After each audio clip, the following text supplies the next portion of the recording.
នេះគឺជាត្រីមួយប្រភេទដែលគ្មានស្គៀមគ្មានឆ្អឹងនិងគ្មានភ្នែកដែលដំណើរការបានវាធ្វើឲ្យត្រីឆ្លាមថប់ដង្ហើមនេះគឺជាត្រី Hagfish វារស់នៅលើបាតសមុទ្រដែលមានដីល្បាប់ទន់ៗចន្លោះពីជម្រៅ100ទៅ1000ម៉ែត្រដែលជាកន្លែងគ្រោងឆ្អឹងលេចផុតពីខាងលើហើយត្រូវបានស៊ីទាំងអស់ដោយមិនបន្សល់ទុកនៅអ្វីទាំងអស់រាងកាយរបស់វាវែងនិងមានរាងជាស៊ីឡាំងមានប្រវែងទៅដល់60សង់ទីម៉ែត្រគ្មានធ្គាមគ្មានឆ្អឹងនិងទម្ងន់ស្រាលហើយស្បែកដែលព្យួររបស់វារលុង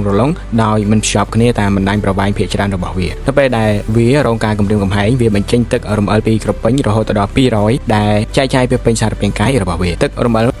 លនោះពង្រីកខ្លួននៅពេលប៉ះជាមួយទឹកសមុទ្រស្រូបយកម៉ូលេគុលទឹកនិងបង្កើតជាជែលសរសៃក្រាស់ត្រី Hagfish មួយក្បាលអាចបំពេញធុងដក់ស្តង់ដារមួយក្នុងរយៈពេលតិចជាង60វិនាទីតែនោះមិនមែនជាទឹករំអិលធម្មតានោះទេសរសៃរបស់វាស្ដើងជាងសក់មនុស្ស100ដងជាមួយនឹងកម្លាំងទាញដែលអាចប្រៀបធៀបទៅនឹងនីឡុងពួកវាធ្វើឲ្យស្ទះផ្លូវប្រម៉ោយភ្លាម/ពង្រីកលឿនជាងចលនាប្រម៉ោយណាមួយអាចសម្អាតវាបានត្រីឆ្លាមដកថយឬក៏ថប់ដង្ហើមកងទ័ពជើងទឹកសហរដ្ឋអាមេរិកបានសិក្សាពីចលនាសម្ព័ន្ធសរសៃរបស់វាសម្រាប់សម្ភារៈផ្លោងនេះវាមួយទឹកដែលគ្មានធ្គាមនិងគ្មានឆ្អឹងដែលផលិតឡើងសម្រាប់វិស្វករការពារសម្ភារៈនិងអាចចម្លងបានគ្មានធ្គាមគ្មានឆ្អឹងគ្មានភ្នែកវាបានប្រើប្រាស់បានយូរជាងអ្វីៗទាំងអស់ដែលត្រូវបានគេសន្មតថាត្រូវបានរចនាឡើងល្អជាងតាមដានសម្រាប់សត្វជាច្រើនទៀតដែលត្រូវបានសាងសង់ឡើងសម្រាប់ភាពខ្លាំងរបស់វា